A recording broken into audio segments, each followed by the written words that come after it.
emikisa gy'enkofiira tegijjulukuka uva mu nkofiira kujja mwona agenda okuwasa. Wakadhalika omubaka alayhi salatu wassalam mu bintu ebimanyikiddwa mu Busiraamu nti biina omukisa, ennyumba ya Abubakari yali nnyumba ya mukisa. Hadisi eri mu Bukhari, mama wa Aisha radhiyallahu anha bwe yali ne Nabbi sallallahu alaihi wasallam abali mu lugendo olumu, ekikomo kye ne kibula, kumbe waliwo ensolo eyali ekyebakidde.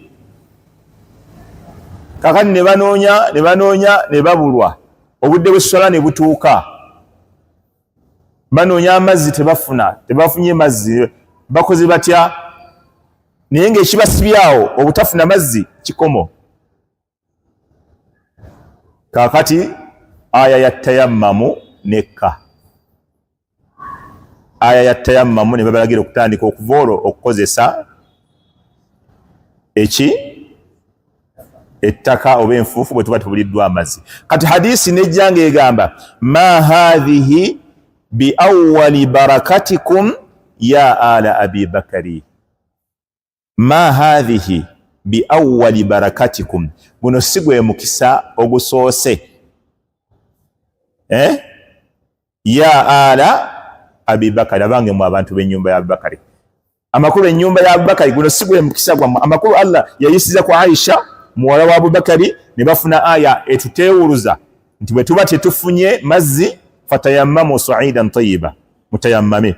Kati olw'obulungi obwo bwayita ku nnyumba ya Abubakari, hadisi nejja ng'egamba nti guno si gwe mukisa ogusoose okuyitira ku nnyumba yammwe abantu ba Abubakari. Gwali mukisa ki gwe bategeezaawo? Dhaatiya, maanawiya, mukisa ki ogwali gwogerwako mu hadisi? Ebirungi byali biyitira nnyo ku nnyumba yaani ya Abubakari. Nga bw'olaba mu hadithatul ifk, Allah ziyassa ayati, kati mulimu ebintu nga Qur'ani ya mukisa, Qur'ani ya mukisa. Omukisa gwa Qur'ani tugufuna tutya? Bikathrati qiraati, nga tugikola ki? Tugisoma nnyo. Wamma gyesiiga omukisa gwa Qur'ani teguva ku Qur'ani guno ne gugenda ku ki? Ku mubiri ng'abasinga bakola abayindi, babangaali, baddira Qur'ani bagyesiiga. Omukisa gwa Qur'ani teguli mu kugyesiiga. Omukisa gwa Qur'ani teguli mu kugikomba, mu kugyesiiga mu feesi. Guli mu kugisoma, guli mu kugyejjanjabisa, guli mu kugisomera rukuya, guli mu kufuna mpeera empitirivu ng'osoma ennyukuta n'ofunamu 10, ennyukuta 3 n'ofunamu empeera mmeka? Gwe mugaso, gwe mukisa oguli mu Qur'ani. Omukisa oguli mu Qur'ani okuluŋŋamya eri ekisinga okuba ekirungi. Inna hadha al-Qur'ana yahdi lillati hiya aqwa. Okulamulira nti kino ky'olina okukola gwe mukisa gwa Qur'ani. Okweziyiza byegaana n'otobikola gwe mukisa gwa Qur'ani. Okulamula n'okkiriza okulamula kwayo ku by'obusika gwe mukisa gwa Qur'ani. Ekiraba? Okugamba ibadaati n'ozikola n'ofuna empeera gwe mukisa gwa Qur'ani. Naye Qur'ani omukisa gwayo si kugyesiiga, kugisoma shayatini ne ziwona. Kyobula Nabbi sallallahu alaihi wasallam agamba iqra'u surata al-Baqara, musome suratu al-Baqara, fa inna akhdhaha baraka, okugyekwatako ng'ogisoma mukisa, wa tarkuha hasra, ate ogireka oba ofaafaaganyiddwa buli kirungi. Wala tastati'uha al-batala ay as-sahara, neddogo terigisobola. Olaba bwagambye Qur'ani ogikozesa okuvulamu omukisa gwayo, iqra'u surata al-Baqara, mukole ki? Tagayi mugyesiige, tagayi mugifumbe mu mmere, muginywe mu juisi. Nabbi si byagambye sallallahu alaihi wasallam. Muginyokeze mu mayumba gammwe, si byagambye. Mugiwanike, mugiwanike, giteeke mu mmotoka. Kiraba, giteeke emitwetwe. Oli bw'aba n'atera okufa, mugimuteeke emitwetwe. nabbi si kyagambye musome suratul baqara kubanga gisoma mukisa ate bwe batogisoma oba ofiiriddwa buli kirungi weewunye nedde kuterisoma suratul baqara kyobola amayumba gaffe batukubiriza ogisomeramu lwaki fa inna shaitaana kubanga sitaani la yadkhulu fi baitin teyingira mu nyumba yonna tuqra'u fihi suratul baqara ng'ennyumba eyo esomerwamu suratul baqara shaitaani egitya tegiyingiramu kati omukisa gwa Qur'ani guli mu kugisoma mu kugikozesa bulungi si kugyesiiga si kugyezizika si kukwata Qur'ani ye yazipu ng'oyita nayo wano ofune bakasitoma ng'ababodaboda abamu ababodaboda abamu munange bambala enkofiira kufuna bakasitoma abasiraamu agatteko ne bali abalala naye nga tasaala tayitako mu muzikiti ne bwe baziina emirundi emeka ye enkofiira ye yakutega bakasitoma amanya nti bo bajjama abo bo mbayina wano kati awo naagattiriza ne bali abalala kati ya waila lihaula nga balabina enkofiira zaabwe abo abatemi b'ennyama abamu bwe batyo enkofiira yakufuna bakasitoma baki then agatteko n'abalala abo bangi gye bali omusajja muvuzi wa taxi naye nga talabwangako mu muzikiti nga tebamulaba akuwadde mu muzikiti naawe mu paaka enkadde waali bamundaga n'omunyama oyo tayitangako mu muzikiti wadde n'olunaku naye enkofiira ne wagyerabira ng'ali bwayiise addayo emaganjo n'aginona yotagireka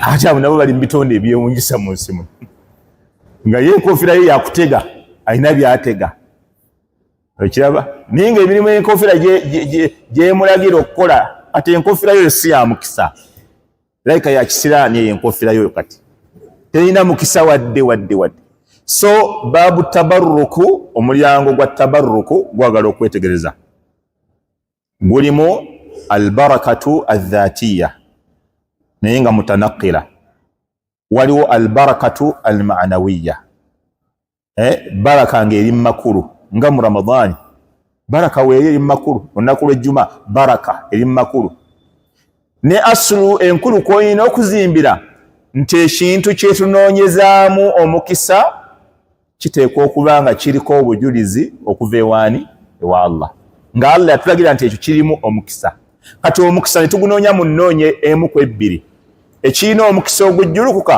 ne tukikozesa nga tugunoonya mu ngeri y'okujjulukuka omukisa ogutali gwa kujjulukuka nga guli mu makulu tuyitiriza kukozesa kintu ekyo mu birungi kwe kufuna omukisa gwakyo so baabu tabarruku nyagadde nsooke njiwa omukaddima ogwo abantu basooke bafune ekifaananyi kati oli bw'agenda ku ntaana namwe musobola okulamula oli bw'agenda ku ntaana wa huwa yuridu an yatabarraka bil amwaati ayagala kufuna baraka mu bafu omugamba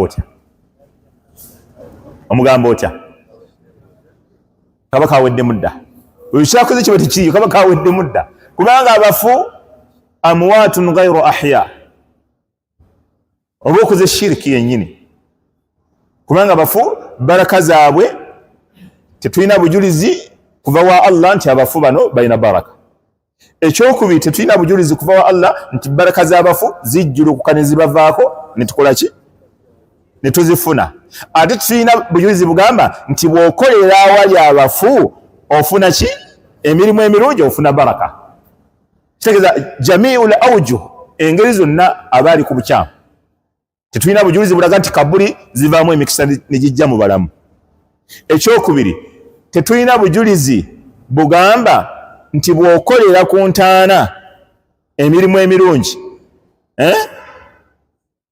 okola ki ofuna emikisa era oba okoze ekirungi ewa Allah tewaliwo obujulizi obwo ate awaziikiddwa abafu si buqa min buqaatin mubaraka kyobalaba kyekiri Salman kyeyagamba nti inna al arda la tuqaddisu ahada innama yuqaddisu al mar'a amaluhu au innama yuqaddisu al insana amaluhu ensi bwe bakuziise si ye kufuula ow'omukisa si ye kufuula omutukuvu ekifuula omuntu omutukuvu mirimu gye kati makbara kabuli we baziika abafu tetulina bujulizi bulaga nti makbara kifo kya mukisa nga buva ku Allah ne nabbi we sallallahu alaihi wasallam tetulina bujulizi bugamba nti kabuli emikisa gyawo givaawo ne gigenda ku bantu abazzeewo tetulina bujulizi butugamba nti kabuli kye kimu ku kifo ekikkirizibwa okukoleramu emirimu emirungi. Kati ezo principle bw'oba otandise ozisika kikuyamba ku tabarruku zonna abantu kati zibagenda okukola. Osinganya abantu bagenze kukiira bagenze kukiira mu mazzi bafune emikisa, bagenze ku muti omukokoowe oguli mu kibanja kyabwe bafune emikisa, bagenze ku bijja bya bajjajjaabwe bafune emikisa, bagenze entoozi bafuweko bafune emikisa. Tulaba bagenze okunaaba kayayaana bafune emikisa, bagenze okunaaba olweza bafune emikisa, bagenze okumala abalongo bafune emikisa. Ebyo byonna byonna kati bye twogedde osobola okulamula abantu abo. Oli bw'agenda ku mukokoowe omuti afune omukisa. Waliwo obujulizi obulaga nti omukokoowe gwo gwennyini muti gwa mukisa. Waliwo obujulizi obulaga nti omukokoowe omukisa ogulimu guvaamu ne gugenda ku muntu.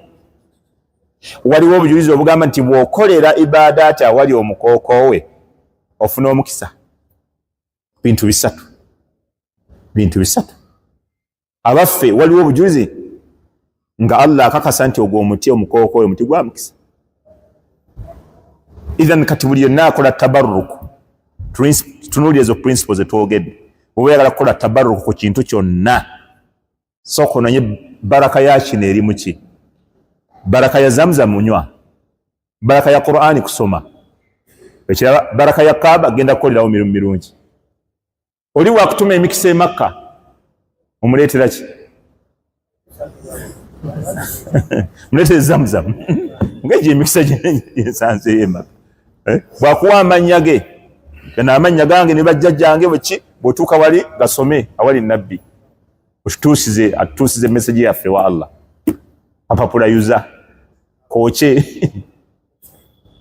Idhan babu tabarruku eno gye tutandika babu nkulu yeetaaga abasiraamu okumanya tabarruku kyeki. Atabarruku tugambye Imaamu yagamba nti babu omulyango man tabarraka bishajari ay babu hukumi okulamula kw'omuntu man tabarraka bishajari anoonyeza omukisa mu muti au hajarin oba ejjinja wa nahwihima n'ebibifaanana ng'abinoonyezaamu omukisa faqad ashraka aba amaze okugwa mu ki? Mu shirki. Lwaki amulamudde? Olwabiri byenva okunnyonnyola. Kubanga ejjinja tetulina bujulizi obuga nti ejjinja lyennyini mukisa. Tewali bujulizi bulaga nti ejjinja livaamu omukisa ne gugenda ku muntu. Tewali bujulizi bulaga nti bw'okolera ibaada eno awali ejjinja ofuna omukisa. Kati kyava abalamudde. Lwaki abalamudde? Nti baba bakoze shiriki olw'ensonga zino ssatu. Esooka at-ta'zim, ezo teziri mu kitabo. At-ta'zim, lwaki agaba bakoze shiriki? At-ta'zim, kubanga ekyo kye bakoze bagulumizza. Ayi ta'zimul ibada, okugulumiza okw'okusinza. Wa hadha la yajuzu illa lillah. Ezo ayina ekitabo ziwandiikewo. Lwaki Sheikh abakaafuwa ziziraga bagenze mu shiriku? Ensonga esooka at-ta'zim, ayi ta'zimul ibada. We bagenze ku muti oba ku jjinja oba ku nnyanja bakoleddewo okugulumiza ejjinja eryo. Amabeere ga Nyamweru simanyi ejjinja lya Nagundi, Nabuzaana simanyi ki, bakola ta'zimul ibada, olugulumiza olw'okusinza. Wa hadha la yajuzu illa lillah. Ekyokubiri, annahum aqafu indaha, bakola itikaafu, bamala obudde nga bali awo awali ejjinja oba awali omuti oba awali amazzi. Annahum aqafu indaha wa lazamuha, bagenda ne babeera awali ebintu ebyo ne babeerawo ebbanga ddene. Wal itiqaf aw al uquf wal mulazama naw'u ibada, ate okubeera awali ekintu ejjinja oba omuti oba amazzi oba entaana oba kabuli oba ebiki, eyo n'obeerawo ebbanga eddene n'okolawo itikaafu, eyo naw'u ibada, muteeko miteko gyaki? Gy'okusinza. Nga bwe tudde ono obudde bwonna okuva ku magalibi paka kati, saba Allah atusonyiwe amazambi gaffe. Eyo naw'u ibada mulazamatu hadha almakan, okuba tubadde mu kifo kino okuva ku magharibi paka kati kuisha, kitubadde bakiyita ibada. Kati bw'osingana abantu nga bali awantu awali omuti oba ejjinja oba entaana ne bamalawo obudde, ekisooka baba bagulumiza ekifo ekyo we bali. Nga naffe bwe tugulumiza kino ekifo muzikiti kya bbeeyi gye tuli nnyo, kya bbeeyi mu bifo by'abakkiriza omuzikiti tugulumiza. Ekyokubiri ne tugulaazama ne tugubeeramu okuva ku magharibi paka tukuisha, ekyo kusinza. Kati ne bali ebyo bibiri babikola. Ekyokusatu atabarruku, yani yatabarrakuna, banoonya emikisa. Nga naffe kati wano obwedda wano tunoonyaawo muzikiti guno emikisa, nga tuginoonya n'olusinza luno obwedda lwe tusinzaamu Allah. Era ekyo kyekifuula abashiriku okuba abashiriku. Ibadaati ezirina okukolerwa Allah bo bazikolera bitonde, kyekibafuula abashiriku. Bino bennyini ebisatu kati wano weebiri, ng'era n'abagenda mu biggwa bwe babikola, babeera mu kifo nga bagenzeewo lwakigulumiza, ne babeerawo ebbanga ddene era ne bakisaba n'omukisa. N'omukkiriza abeera mu muzikiti ng'abaddewo lwaggulumiza kifo kyalimu ng'omuzikiti, n'akolerawo emirimu emirungi ya itikaafu, then ate n'asaba Allah okubeera ng'akkiriza byakoze okumuwa empeera. Idhan wa idhan fayakunu shiriku al-akbar, olwo abeera shiriku omunene ma dhamma hadhihi thalatha, asitakuŋŋanya ebyo ebisatu ebyogedda. Wayakunu shiriku al-akbar ma dhamma hadhihi athalatha, kasitakuŋŋanya ebyo ebisatu n'aba nga abirina, aba agudde mu shiriku omunene. Agenza awali omuti olw'ogugulumiza n'abeerawo ebbanga mu kugusinza n'agusaba emikisa. Agenze ku ntaana olw'ezigulumiza n'amalawo eddakiika ngaana oba essaawa n'avaawo ng'asaba bajjajjabe bamuwa emikisa.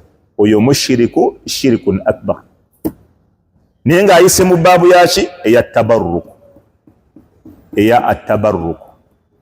N'olwekyo guno omulyango imaamu gwe yazzaako nga mulyango mukulu nnyo, gwagala tubeere nga tuguwa obudde twongere okubeera nga tutunuulya ahadisi yaleeta ku nsonga eyo. Wallahu ta'ala a'lam, wa sallallahu wa sallama wa baraka ala nabiyina Muhammad wa ala alihi wa sahabati ajma'in walhamdulillahi rabbil alamin.